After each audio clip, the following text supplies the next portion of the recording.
میرے محترم اور مکرم بزرگوں، دوستوں اور ساتھیوں، اور میری قابل احترام ماؤں اور بہنوں، آپ حضرات کے سامنے 29واں پارہ شروع ہو چکا ہے اور 28 پارے مکمل ہو چکے ہیں، کئی سال ہو چکے ہیں۔ سورہ مزمل آج ہم نے تلاوت کی، اس کا ترجمہ کیا۔ حضور اکرم صلی اللہ علیہ وسلم کے بارے میں آتا ہے، بخاری شریف کی روایت ہے کہ حبب الی الخلا، کہ میرے دل میں اللہ رب العزت کی طرف سے یہ بات ڈال دی گئی کہ میں اکیلے بیٹھ کر اللہ اللہ کروں، عبادت کروں۔ تو پھر حضرت آپ سب مسلمانوں کو معلوم ہے کہ حضرت محمد پاک صلی اللہ علیہ وسلم غار حرا جاتے، عبادت کرتے۔ کیا عبادت کرتے تھے؟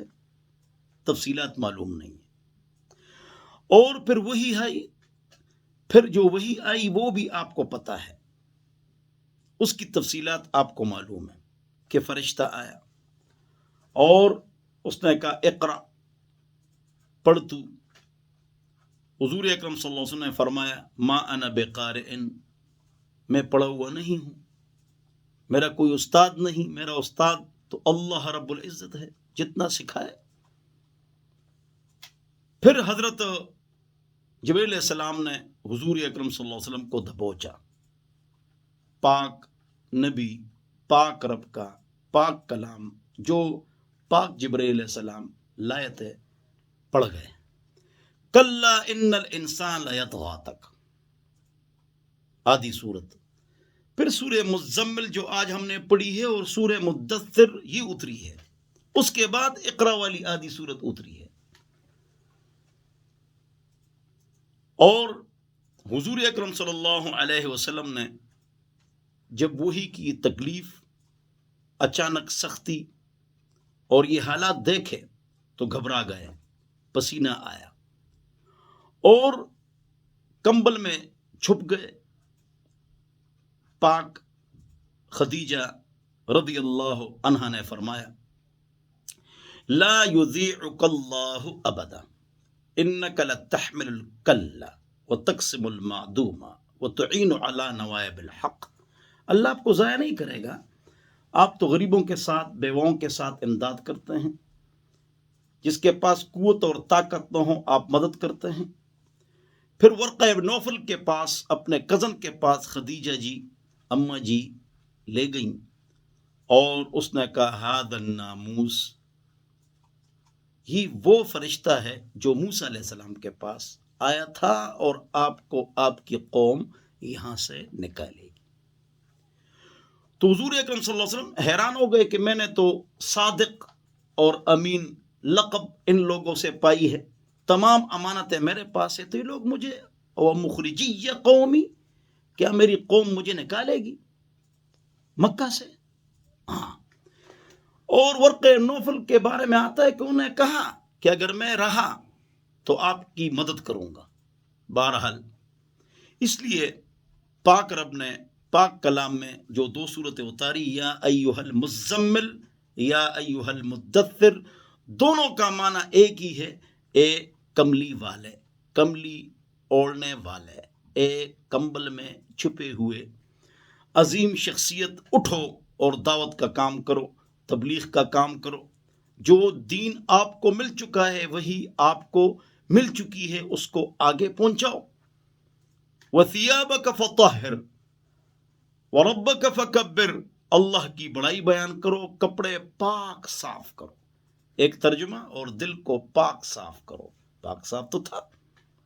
وَثِيَابَكَ فَطَهِّرْ، اور کپڑوں کو پاک صاف کرو، پاک صاف تو تھے، یہ سب کے لیے حکم ہے۔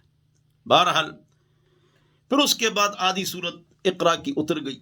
اس صورت کے اندر، سورہ مزمل کے اندر چند باتیں قابل غور ہیں۔ ایک بات یہ ہے کہ نماز نہیں آئی تھی اور تہجد کا حکم آیا تھا، اور صرف حضور پر نہیں، صحابہ پر بھی یہ فرض، لازم اور یہ نماز واجب تھی اور صحابہ پڑھتے تھے، لیکن یہ حکم 1.5-2 سال کے قریب تھا، بعد میں منسوخ ہو گیا صحابہ کرام رضی اللہ عنہم اجمعین سے، اور باقی حضور اکرم صلی اللہ علیہ وسلم یہ نماز پڑھتے تھے۔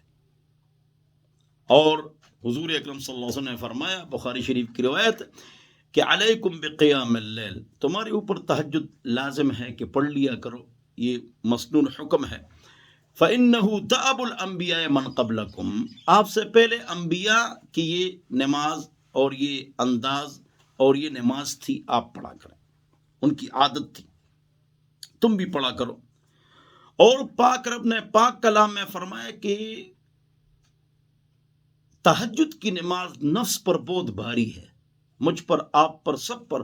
کون اٹھے سحری کے ٹائم اور تہجد پڑھے؟ فجر کے لیے اٹھنا مشکل ہے، پھر تہجد کے لیے بہت مشکل ہے۔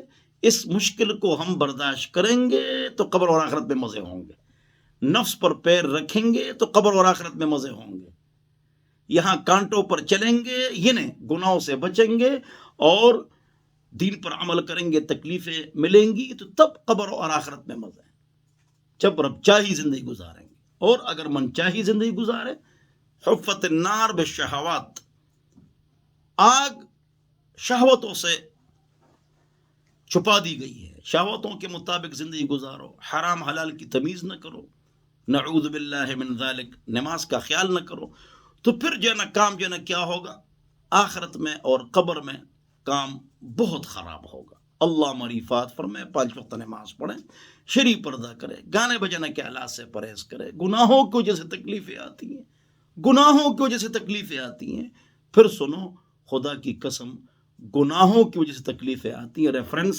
حوالہ سنعذبہم مرتین، قرآن میں ہے۔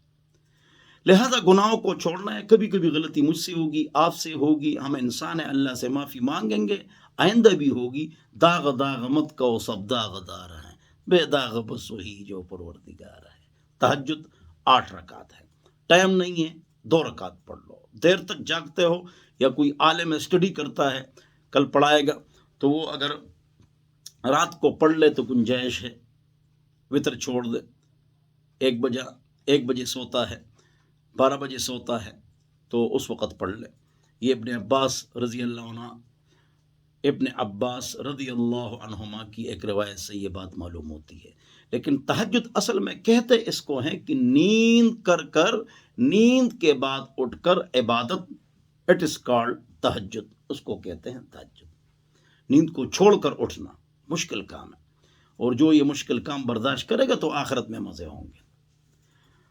بعد میں صحابہ سے یہ حکم منسوخ ہو گیا اور حضور اکرم صلی اللہ علیہ وسلم یہ پڑھتے تھے اور تمام صحابہ بھی پڑھتے تھے۔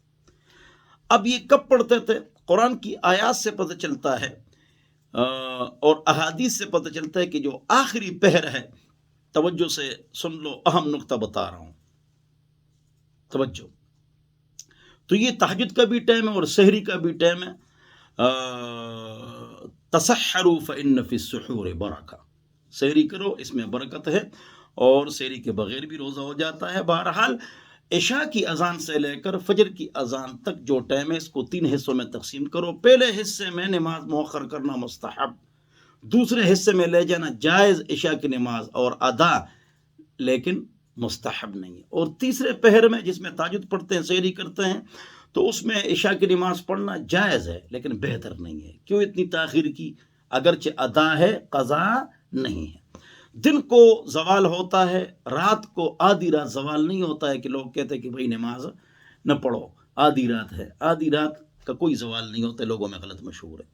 اس آیت کا کیا مطلب ہے؟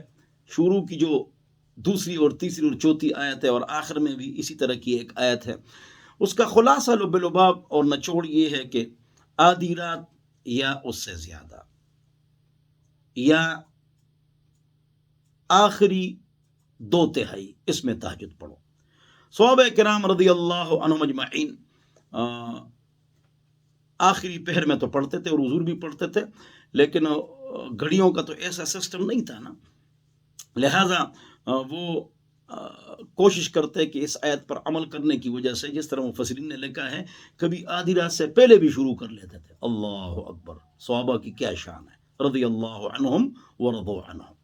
بہرحال تو صحابہ تہجد پڑھتے تھے، حضور پڑھتے تھے، اور آدم علیہ السلام سے لے کر حضور تک تمام انبیاء کرام تہجد بھی پڑھتے تھے اور وضو بھی کرتے تھے۔ مجھ سے ایک آدمی نے پوچھا، سوال کیا لغاری صاحب کے بہنوئی تھے، اچھے ہیں ہمارے تورو کے. میں نے کہا مفتی صاحب یہ وضو کب سے چلا آ رہا ہے؟ میں نے کہا آدم علیہ السلام کے زمانے سے. تو میں نے پھر حدیث کا حوالہ ان کو دے دیا. بہرحال تو تہجد کی نماز شروع سے، وضو شروع سے، اور آگے اللہ رب العزت نے یہ بات ارشاد فرمائی کہ ان لک فی النہار سبحا طویلا. آپ لوگوں میں تیرتے ہیں، چلتے ہیں، آپ کی بڑی مصروفیات ہے دعوتی، تبلیغی. حضور کو جب دعوت تبلیغ کی ذمہ داری سونپی گئی، وہی آ گئی، پھر حضور نے کوئی کام نہیں کیا صلی اللہ علیہ وسلم، اور کسی سے کچھ مانگا بھی نہیں. ملا کھا لیا، نہیں تو 2 مہینے فاقے، اور اپنے پیارے صحابہ کو بھی نہیں بتا رہے. اللہ اکبر، اللہ اکبر. تو دعوت کا کام حضور نے شروع کیا. تو حضور اکرم صلی اللہ علیہ وسلم کو پہلے کہا گیا کہ وَثِيَابَكَ فَطَهِّرْ وَرَبَّكَ فَكَبِّرْ، اور پھر کہا گیا وَأَنذِرْ عَشِيرَتَكَ الْأَقْرَبِينَ، اپنے قریبی لوگوں کو دین کی دعوت دو. حضرت نے سب کو جمع کیا، پورا قصہ آپ کو معلوم ہے، پورا سب کو جمع کیا اور فرمایا کہ آ جاؤ. سارے لوگ، حتیٰ کہ چچے بھی جمع ہو گئے. بھتیجا آواز دے چچے آتے ہیں؟ نہیں، چچوں کو پتہ تھا کہ یہ عجیب، عظیم، اونچے بھتیجے ہیں. سارے آ گئے، شوق سے آ گئے، شوق سے. اور حضور اکرم صلی اللہ علیہ وسلم نے فرمایا کہ میں اگر آپ کو یہ خبر دے دوں کہ پہاڑ کے پیچھے سے ایک دشمن آپ پر حملہ اور ہونے والا ہے، کیا خیال ہے؟ تو انہیں کیا جواب دیا؟ جربنا کا مرارا، ہم نے آپ کو ہمیشہ آپ پر تجربہ کیا، آپ نے کبھی جھوٹ نہیں بولا ہے. اللہ اکبر. ہم نے آپ کو صادق اور امین، سچا اور امانت دار پایا ہے. یہاں ایک نقطہ سن لو، جتنے بھی ایٹیکیٹس، اخلاق ہے، کردار ہے، سیرت ہے، ایک آدمی میں اگر زیادہ اچھی اچھی صفات ہوں، تو اگر کسی میں 2 صفات ہو، تمام ایٹیکیٹس اس میں موجود ہیں. اللہ اکبر. اچھے اخلاق موجود ہیں، سچائی اور امانت، وقت میں بھی خیانت نہ کرے جس کی تنخواہ لے، اور مال میں بھی خیانت نہ کرے. کوئی بات اس تک پہنچ جائے مجلس میں تو باہر اگر نکالے، اگر لڑائی ہوگی تو وہ بھی امانت میں خیانت نہ کرے، امانت میں خیانت نہ کرے، اور سچ بولے. جس میں 2 صفات موجود ہے، اس میں دنیا کے تمام ایٹیکیٹس اور اخلاق موجود ہے. اللہ ہمارے اندر پیدا فرمائے. تو فرماتے ہیں انہیں کا جربنا کا مرارا، آپ صادق اور امین ہیں، سچا اور امانت دار. تو اب میں آپ کو کہتا ہوں، قولوا لا الہ الا اللہ تفلحوا، کہو اللہ کے علاوہ کوئی معبود، مسجود، مالک، خالق، رازق، مختار کل، نفع نقصان کا مالک، حاجت روا، مشکل کشا، عزت و ذلت کا مالک، کامیابی اور کامرانی کا مالک اللہ کے علاوہ کوئی نہیں ہے. بولو بس. علامہ اقبال رحمۃ اللہ علیہ والی بات، چمی گویم کہ مسلمانم بلرزم، جب میں کہتا ہوں کہ میں مسلمان ہوں تو لرز جاتا ہوں. کہ می دانم مشکلات لا الہ، لا الہ میں کیا پڑا ہوا ہے مجھے پتہ ہے. بس حضور اکرم صلی اللہ علیہ وسلم کو برا بلا کہا گیا، بے عزت کیا گیا، گالیاں دی گئی، اور چچے نے کہا تبا لک یا محمد الہذا جمعتنا. اللہ اکبر. بہرحال بہت سخت حالات شروع ہو گئے. اللہ، حضور کو تکلیف ہے صلی اللہ علیہ وسلم، صحابہ کو تکلیف ہے، سمیہ رضی اللہ عنہ، خباب، یاسر، عمار، بلال، ابوبکر رضی اللہ عنہ، ان کو جو تکلیفیں دی گئی، سارے قصے آپ کو نہیں سنا سکتے، سب کو معلوم. اس کے بعد بدن کی فکر، وَثِيَابَكَ فَطَهِّرْ اے وَقَلْبَكَ فَطَهِّرْ، اپنے آپ کو سیٹ کیجئے پہلے. یہ سب کو خطاب ہے. پاک نبی محمد پاک ہر گناہ صغیرہ و کبیرہ سے پاک ہے، اور ہر نبی. اس کے بعد وَأَنذِرْ عَشِيرَتَكَ الْأَقْرَبِينَ، اس پر عمل ہو گیا. تیسری وہی آئی ہے فَاصْدَعْ بِمَا تُؤْمَرْ، یہ ہے شیشے کو اٹھا کے زور سے فرش پر مارے اور ٹکڑے ٹکڑے ہو جاتے ہیں، اس کو کہتے ہیں صداع. یعنی خوب جم کر دین کی دعوت دیتے جائیے، دعوت دو، تبلیغ کا کام شروع کرو. وہ جو مخالفت اور گالیاں، پٹائی، بے عزتی، اونٹنی پر سوار ہو رہے ہیں، پیچھے سے برچا مارا، حضور نیچے گر گئے، غبار آلود پگڑی ہو گئی. اللہ اکبر. دانت حضور نے اس دین کی خاطر توڑوائے. اللہ اکبر. خود کی کڑیاں گھس گئی، تھپڑ رسید ہوئے. اللہ، اتنی اونچی شخصیت دین کے لیے. اللہ اکبر. 13 سال پھر ہجرتیں ہوئی، 4-5 ہجرتیں ہوئی ہیں. ہاں، حبشہ کئی ٹولیاں، مدینہ منورہ کئی ٹولیاں. اللہ، کاروبار چھوڑنا ہجرت آسان نہیں ہے. کاروبار، جائیداد، سب کچھ چھوڑنا یہ آسان کام ہے. تو بہرحال حضور اکرم صلی اللہ علیہ وسلم نے اس دعوت کے لیے خوب تکلیفیں برداشت کی. خود گندی اوجڑی موٹی وہ حضور اکرم صلی اللہ علیہ وسلم کی کمر مبارک پر ڈالی گئی. اللہ اکبر. دین کی خاطر. اللہ اکبر. حضور اکرم صلی اللہ علیہ وسلم کی تکلیفوں سے اور صحابہ کے خون کے ندیوں سے اور ندیوں میں ہم تک یہ دین پہنچا ہے. حضور نے 3 پاکستان دیے، ابوبکر عمر نے 9 پاکستان دیے، عثمان علی نے 13 پاکستان دیے، امیر معاویہ نے 24 پاکستان دیے رضی اللہ عنہم اجمعین. Suri Ghori, Mahmud Ghaznavi, Sultan Tipu, Iltutmish, Muhammad al-Fatih, Sultan Abdulhamid Ayyubi, Abdali, Harun Rashid, Iltutmish, Sultan Ertugrul, Osman, Muhammad al-Fatih, Sultan Abdulhamid نے 67 اسلامی ممالک دی. Italy, Sicily, Atlantic, South Africa, آدھا یورپ، چائنا، پاکستان، ہندوستان، افغانستان، ترکی، چین، روس کی آزاد ریاستیں، بنگلہ دیش، برما، پوری دنیا کو فتح کیا. 53 اسلامی ممالک رہ گئے، 14 ممالک ہم سے چلے گئے. یہ کس کی محنت ہے؟ دعوت، تبلیغ، میدان کارزار میں لڑنا، اخلاق، ایٹیکیٹس اور تجارتی اصول، اس پر جنہیں یہ دین پھیلا. پوری دنیا میں 4 دانگے عالم میں یہ دین پھیل گیا ان کی محنت اور تکلیفوں کی وجہ سے. اللہ اکبر.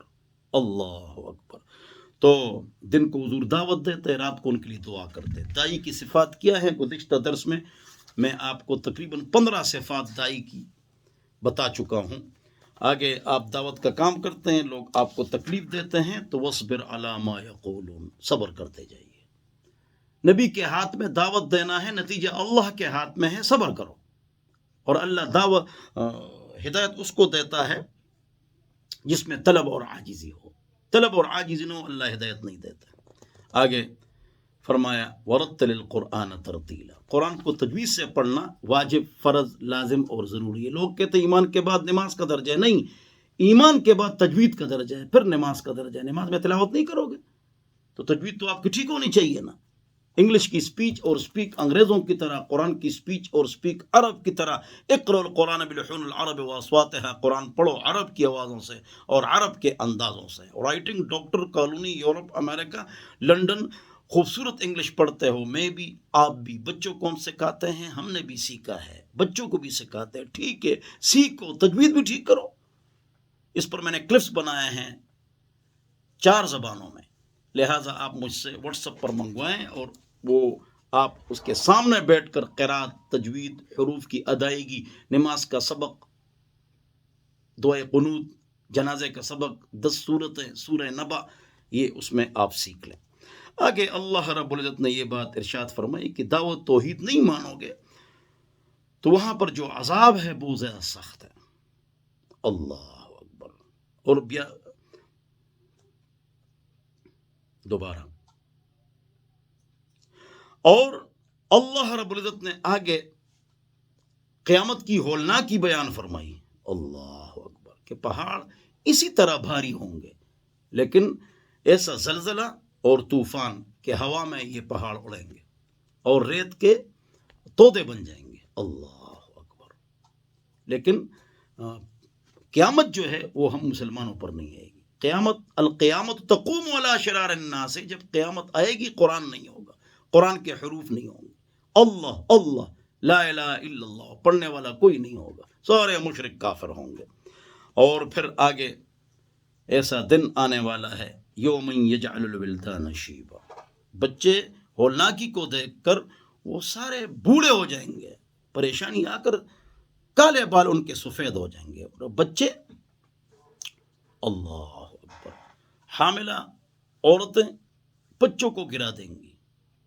اسی اسلام میں جب ٹہل پہل ختم ہو جائے گا، پھر آدم علیہ السلام کو کہا جائے گا کہ اپنی اولاد میں سے 999